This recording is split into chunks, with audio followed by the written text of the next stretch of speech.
Hey, I'm Liliana, and I'm your host. And this is Behind the Cam on Mess Stories. This is a space for the real stories behind the lens, the messy middle, the part people don't always want to talk about. We lead with curiosity here, not judgment. So wherever you're coming from, you're welcome here. Before we get into today's episode, I just want to take a moment and check in with you. I know I've been a little quiet lately. I had surgery and I needed time to recover and really listen to my body. And honestly, that was not an easy thing to do for me. I'm used to pushing through, showing up, keeping things moving. So slowing down, that felt uncomfortable. But it also reminded me of something I talk about here a lot. Sometimes stepping back is how we stay. So that's what I did. And I'm here now, coming back with a new episode every other week in a way that actually feels sustainable for me. And I'm really glad you are here with me. I never really sat down and opened up like this before. Not like this. So I'm just going to talk to you like we're sitting across from each other. No pressure, no performance, just a real conversation. Let me ask you one question. Have you ever felt like someone already decided who you were before you ever spoke? Not because of what you said, but because of what you do. I have. And I want to walk you through something because it might sound small on the outside, but it doesn't feel small when you're in it. I was talking to someone, normal conversation. It was a light conversation. It was easy. And then it comes up what I do. And I watched it happen. That look, you know, that moment where something shifts, but nobody says anything yet. That's what it felt like. And the thing is, I can usually tell immediately. It's almost strange how fast you learn to recognize it. That little shift in someone's face, that pause, that change in their eyes. And sometimes I'm sitting there thinking, you don't even know me yet. But in that moment, I stop being me and I become whatever they think I am. And honestly, sometimes that's the hard part. Isn't even telling somebody what I do. It's the moment after. That little silence, that tiny shift in energy, because you can feel it immediately. And I don't know if other people in the industry relate to this, but sometimes I can almost feel myself preparing for judgment before it even happens. Like my body already knows what's coming. And that's a really strange feeling to carry around. To walk into conversations already one, are they going to see me differently after this? Are they going to think I'm dirty? And they're going to assume they know my whole life story from one sentence. And honestly, sometimes they do, and sometimes that hurts more than I want to admit. And if you ever experienced that, you know exactly what I mean. That feeling where you're still sitting there, still the same person, but suddenly you're being seen differently. And then the thought starts. Do I explain myself? Do I soften it? Do I tell the whole story? Do I talk about my cancer? Do I explain why I came back to this work? Or do I just sit there and let them believe whatever they have already decided? And honestly, that gets exhausting, having to decide how much of yourself to explain over and over again. And maybe part of why this conversation hit me so deeply is because judgment isn't something due to me. I think sometimes people assume stigma only starts once you enter this industry. But for some of us, that feeling starts long before that. And this is hard for me to say out loud. But when I was around 14, my mom pushed me towards older men because of her addiction. And experience like that changed the way you move through the world. You learn really early what it feels like to not fully be protected, to feel unseen, misunderstood, reduced to something. And I'm not sharing this for pity. I'm sharing it because people see where someone ends up, but they don't really ask what happened to them along the way. They don't ask what happened, what shaped them, what hurt them, what they survived. And I think that part of why judgment can feel so heavy sometimes. Because when someone looks at you and assumes they know who you are, they have no idea what you've already lived through in confidence after cancer and rebuilding confidence after cancer. That's something I don't think people fully understand unless they've lived it.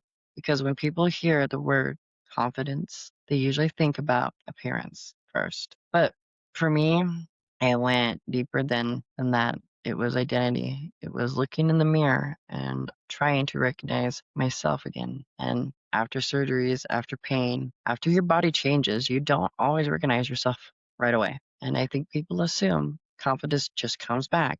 Like one day you wake up and suddenly feel whole again. But healing doesn't work like that. Sometimes healing looks like sitting in front of a camera for 10 minutes and shutting it back off. Sometimes it looks like trying and not feeling ready yet. Sometimes it looks like crying afterwards because you realize how much fear is still sitting inside you. And I don't think people realize how vulnerable it can feel to step back into being seen after your body has been through trauma, especially in an industry where appearance, confidence, sexuality are part of the work. There were moments where I questioned everything. Would people still see me the same? Would I still feel desirable? Would I even feel comfortable in my own body again? And those thoughts are heavier than people think. But little by little, I started rebuilding, not just physically, emotionally too. And honestly, sometimes getting back in front of the camera wasn't even about performance. Sometimes it was me trying to reconnect with the part of myself I thought I lost. And I think that's another thing people don't understand about this work. Sometimes it isn't just survival. Sometimes it's reclaiming something, confidence, identity, yourself. And I'm still rebuilding, but I am proud of myself for coming back because there were moments I really didn't think I could. I think there's also a kind of grief in being misunderstood all the time. And I don't mean dramatic grief. I mean quiet grief. The kind that sits in your chest, that kind where you realize people are organizing to an idea of you, not the actual you. And there's something lonely about that because I know who I am. I know the nights I've cried, the nights I've stayed strong for everybody else. I know the healing, the rebuilding, the survival, but other people don't see that. They just see a label. And I think that's the part that hurts the most sometimes. Feeling like people stop seeing you, your humanity. The second they hear that you do what you do, like the moment they hear it, they stop seeing the full person sitting in front of them. And there's a part of me in those moments that just wants to say, I'm human too. I wake up tired sometimes. I worry about my bills. I stress about life. I love people deeply. I've been hurt. I've survived things. I laugh. I cry. I overthink.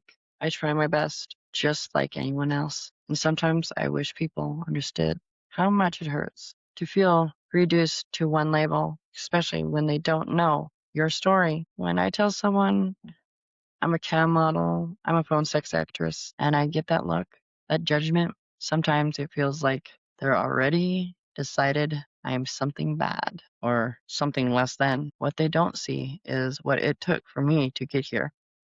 You don't see how hard it is to rebuild yourself, to find your confidence again, to sit back in front of the camera after everything you've been through. And for some of us, this isn't just a choice. Sometimes it's the option we have because of illness, because of disability, because of life changed in a way that doesn't fit into what people call a normal job anymore.